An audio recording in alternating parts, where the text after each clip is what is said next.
Rain tapped softly against the cafe windows that afternoon, but inside, the silence around Officer Elena Carter felt far louder than the storm outside. She sat stiffly at a small wooden table, still wearing the dark navy uniform she had come straight from duty in, her badge catching the warm glow of the hanging lights above. Across from her sat her 7-year-old daughter Lily, clutching a small white teddy bear as if it were a shield against the awkward moment unfolding before them. Just minutes earlier, the man Alina had nervously agreed to meet for a blind date had stood up abruptly, glanced at Lily with an uncomfortable expression, and muttered something about not being ready for someone with a kid. Without another word, he had walked out, leaving behind half a cup of untouched coffee and a silence heavy enough to break a heart. Alina had faced armed criminals, late-night emergencies, and the unpredictable dangers of her job as a police officer, but this quiet humiliation felt strangely harder to endure. She kept her back straight, refusing to let her daughter see the hurt gathering in her eyes. Lily, too young to fully understand adult rejection yet old enough to feel the tension, looked up at her mother with wide, worried eyes. In that moment, Alina wondered if she had been foolish to believe she could balance motherhood, duty, and the fragile hope of finding someone willing to accept both. Before we continue this emotional journey, take a moment to like this video, share it with someone who believes in kindness and second chances, and subscribe to the channel Grandma Diary. Stories like this remind us that sometimes the most beautiful chapters of life begin in the most unexpected moments. Alina slowly reached for her coffee, pretending nothing had happened. She offered Lily a gentle smile, though her chest felt heavy. Life had already been difficult since Lily's father had passed away 3 years earlier in a tragic accident. Since then, Alina had devoted herself entirely to two things: protecting the city and protecting the little girl sitting across from her.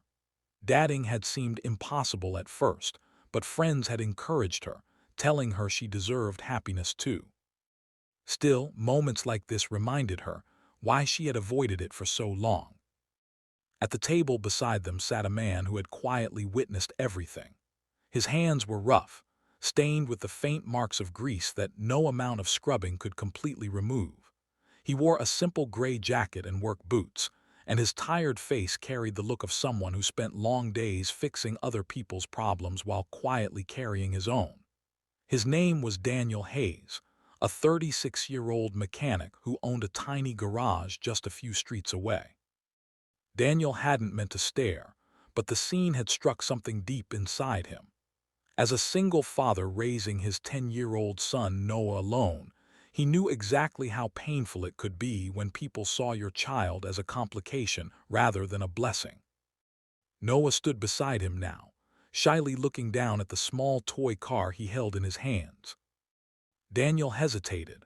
Part of him knew it wasn't his place to interfere, but another part, the part shaped by years of quiet struggles and lonely dinners, told him that sometimes a stranger's kindness could mean more than anything. He stood up slowly and walked toward Alina's table. Lily noticed him first, her curious eyes following his careful steps. Daniel stopped beside the table, cleared his throat gently, and offered a warm, slightly nervous smile. His voice was soft but sincere as he asked the simple question that would change everything. "Can I join?" Alina looked up, surprised.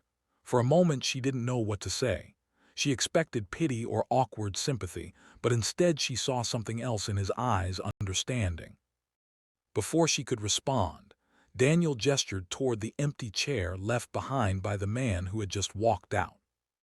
He explained that he and his son had accidentally overheard part of what happened and thought it would be nice if the kids could share dessert while the adults talked. His tone was light, but his kindness felt genuine. Alina hesitated only a second before nodding. Soon the four of them were sitting together.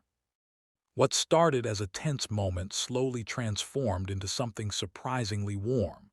Noah shyly showed Lily his toy car, explaining that his dad could fix almost any engine in the city. Lily giggled for the first time that afternoon. Daniel spoke about his small auto repair shop that barely made enough to cover rent some months, but he said it with quiet pride. He explained how he had started it after losing his wife to illness 5 years earlier.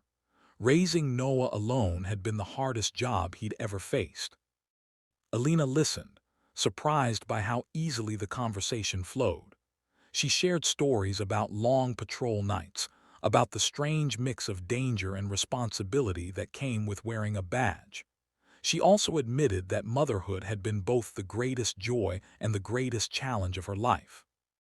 As the afternoon passed, something unexpected began to grow between them, not romance yet, but understanding. They talked about school struggles, scraped knees, broken toys, and the strange loneliness that sometimes came with being the only parent at school events. Daniel didn't look at Elena's uniform with intimidation or judgment. Instead, he admired the courage it represented.